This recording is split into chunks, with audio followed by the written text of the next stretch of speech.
Okay, so the number one thing I don't buy anymore is scatter rugs, area rugs, and I've even noticed that if I have a good house shoe on, I don't even need anti-fatigue mats anymore in our kitchen. It makes it so much easier to keep it clean, to sweep, to clean up at the end of the day if I don't have to move those around, and I never have to clean them or shake them. Number two, this might be controversial. I am no longer buying microfiber cloths. So you all are so kind to share resources with me. I had no idea the impact that microfiber has on the environment. It breaks down into little pieces. It's like plastic. It gets into our water supply. Even though they work so well, they're really not good for the earth. Now, you follow your own convictions on that, but what I've decided is I'm gonna use up the ones that we have, and then after that, I'm not gonna purchase anymore. Now, speaking of using up the things that we have, I have made a commitment to myself this year, and I am not gonna buy any more cleaning supplies, tea.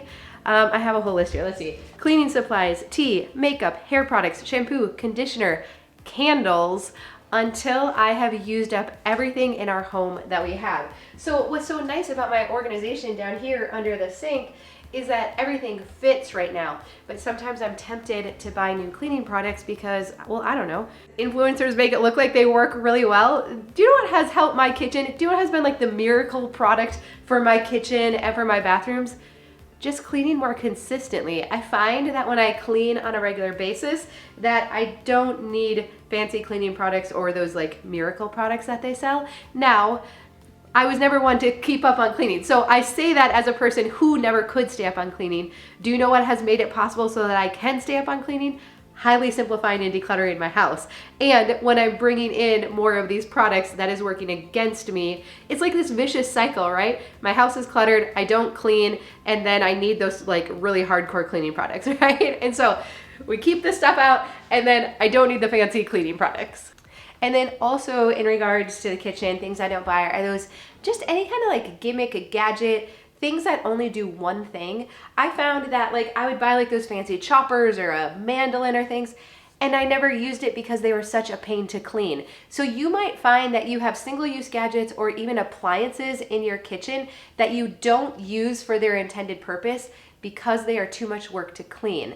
And so let's be willing to let that stuff go, not buy it anymore. And then again, our kitchen is easy to keep tidy, and then we clean more. I'm telling you, every area of my house functions better now that it's simplified and that I'm not buying more stuff to put in here. So I'm willing to maybe experience even a little inconvenience by not having these things in my kitchen to keep it highly simplified so that I cook in here and it's very easy to keep clean. And like I said, this year I am committed to using up all of my skincare and lotion and shampoos and all those things. Just recently you got to see me organize this drawer, and it has like my skincare system in it. And again, is this the best skincare system in the whole world? Is it gonna make me look younger and prettier and all that? I don't know. There could be better ones out there, but I've decided this year I am not gonna continue to try more. I'm gonna use one system and I'm gonna stick to it, because for almost all of these products, I found that they're actually effective when you use them consistently, right? It's more about the consistency of use, not necessarily trying to find the miracle products. I've said it before, there are no miracle products out there. It's usually just the ones you use over and over again. I'm not gonna buy any more perfume, makeup products. I am just going to use what I have, continue to master using what I have, figuring out how it works best for me.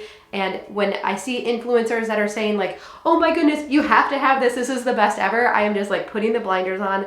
I've even had to unfollow some people that I tend to be weak and buy all the stuff they recommend, and remind myself, you have bought that stuff before and it was not really any better than the other stuff that you already had.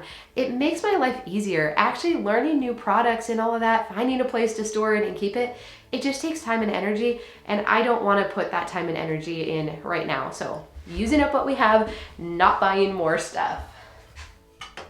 I'm also putting the blinders on when it comes to new jewelry. So I have some just really great basic pieces that are very versatile. Like I often get asked when I wear these earrings where they're from. They're just from Target. I think you can still get them there. So I have a couple dangly earrings. I have like 2 sets I like, and I have like 2 pairs of studs and 2 necklaces, and they're very versatile. I can dress them up, dress them down.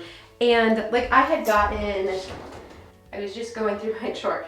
I've been given a couple earrings as gifts this year, and I wore them each once or twice, and then I just decided that they're just not classic enough. Even these ones kind of came up when I was wearing them, and I just don't want stuff like that right now that, again, I have to store it, keep it organized, remember that it's there. For right now, I need to have these rules with myself, like we're not buying jewelry, we're not buying makeup, we're not buying cleaning supplies till they're all used up.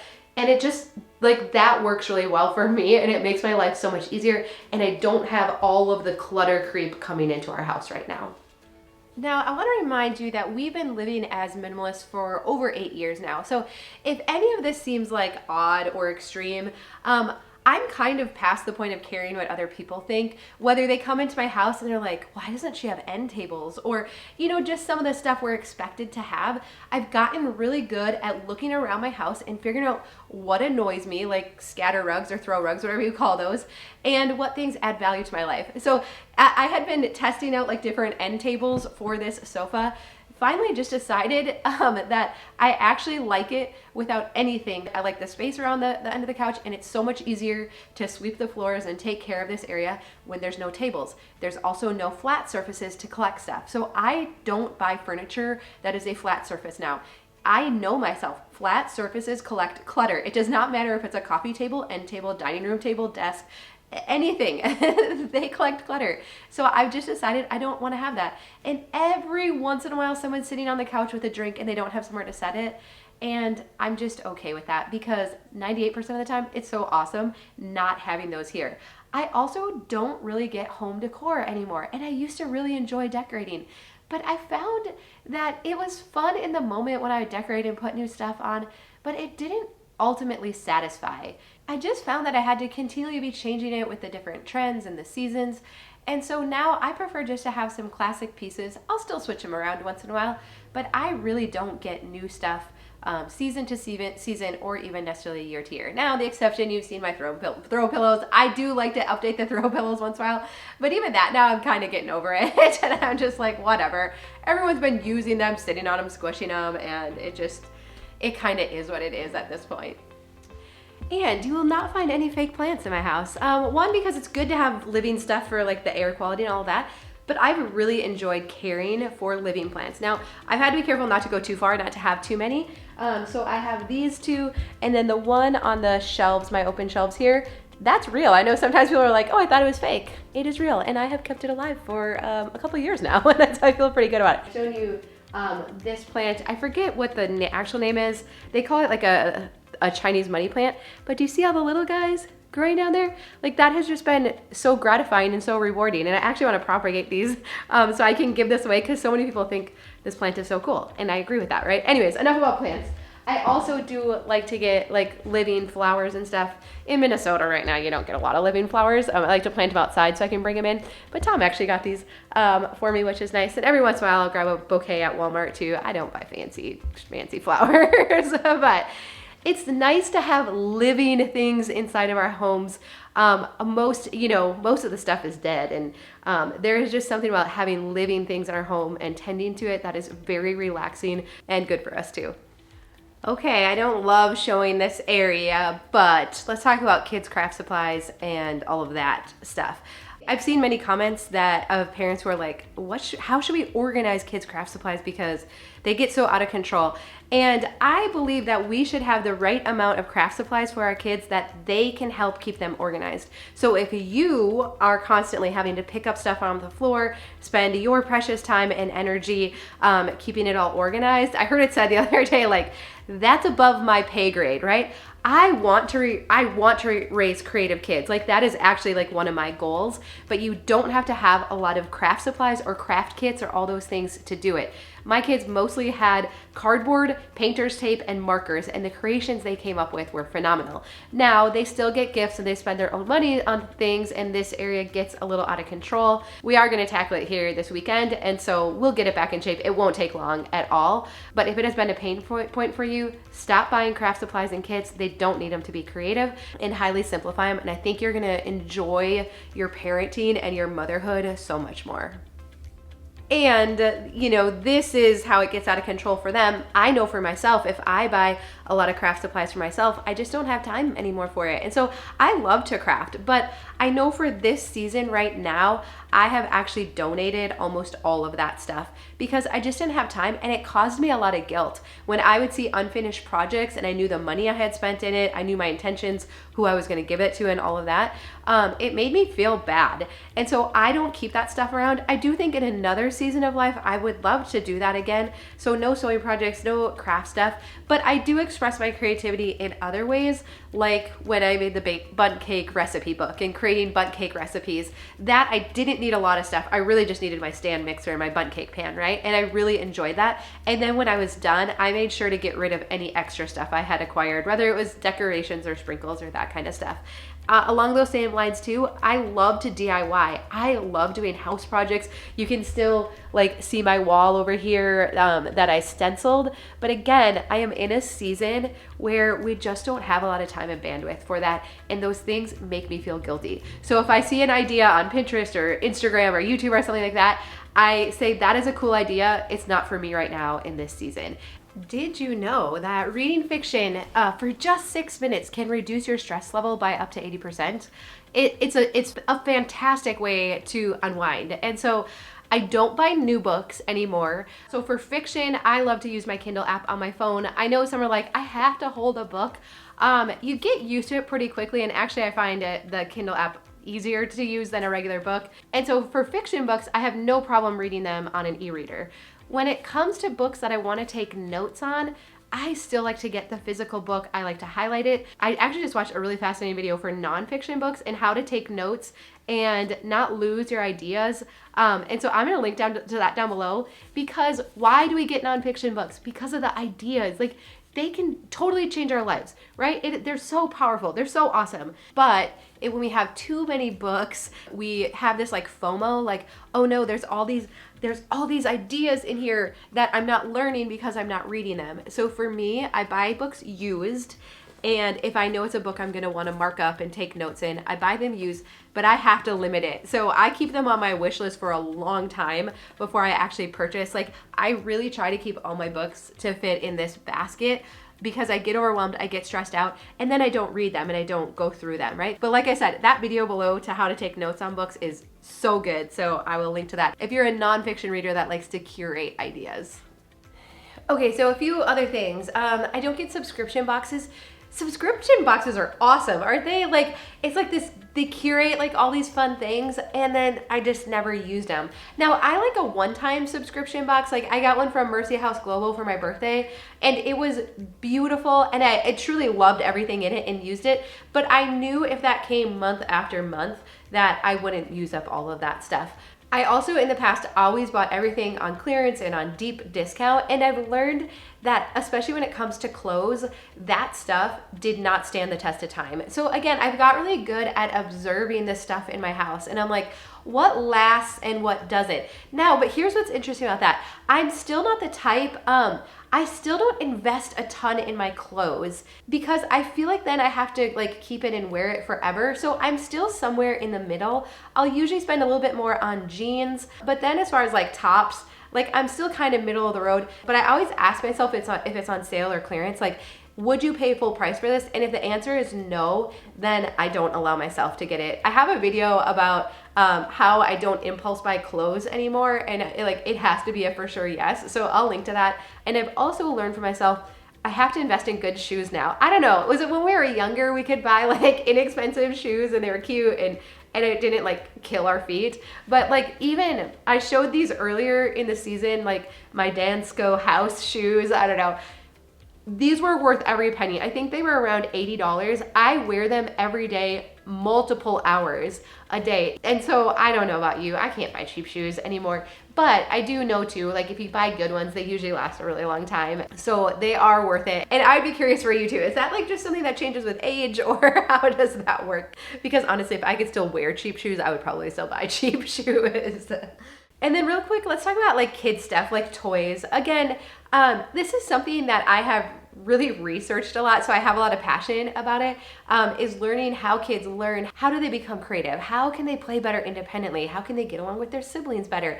And it is fascinating that as we lower the toy inventory and don't buy these toys that make noise, that are a single use, that like do it for them, that they are so much more creative. But again, here's where I think there's middle ground. So on one end, we have like the really annoying toys, and we just like don't even let those in our house. If it's a gift, it's one thing, but we do not buy them. And then on the other hand, we have these like beautiful wood Montessori toys. I don't buy those either. I don't think we have to have expensive Montessori toys. If you have them, great, whatever. But you don't have to go out and buy them. I think there's this middle ground where we just have the good old fashioned open-ended toys like Duplos, Legos, building blocks. I do like Magnetiles a lot too. Our kids like had a few baby dolls and a couple accessories, a few trucks and tractors, and they could play for hours. I also don't buy the big toys. So we don't have the Barbie Dream House. You've heard my saga around that. Like we bought it, they never played with it. The big kitchens and playhouses and basketball hoops.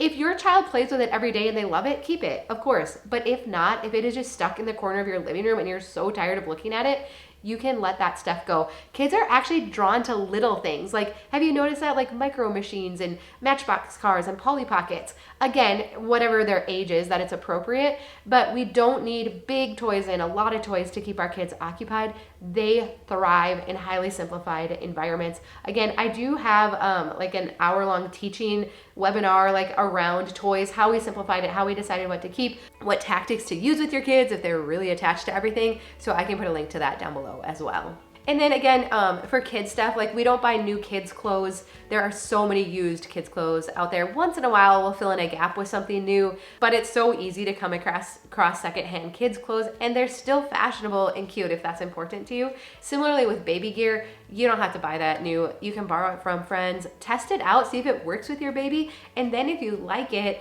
look for something on Marketplace. My goodness, you can find anything on Marketplace for babies, right? And then I also know myself too, and I don't get exercise equipment, workout stuff. I've talked before, but I really like to develop the habit and add in new stuff. But even once I've gotten into the habit of like walking again, like we would get like kettlebells or that kind of stuff, I never used it. And so that's, I think, probably what I've learned the most over time now. There has never been something I've bought that has made me do the thing, to be healthier or to read more or to whatever. That's not where our motivation comes from. And it's so confusing because marketing tells us this will fix your problem. This will make you healthier. This will make you lose weight, skinnier, prettier, whatever it is. There is a solution that we can buy for every single thing. And as I look around my house and I continue to declutter, I'm just like, that was a lie. That was a lie. That was a lie. Maybe it works for someone else. It doesn't work for me. And that's okay. The best thing I have done for myself is to simplify my house.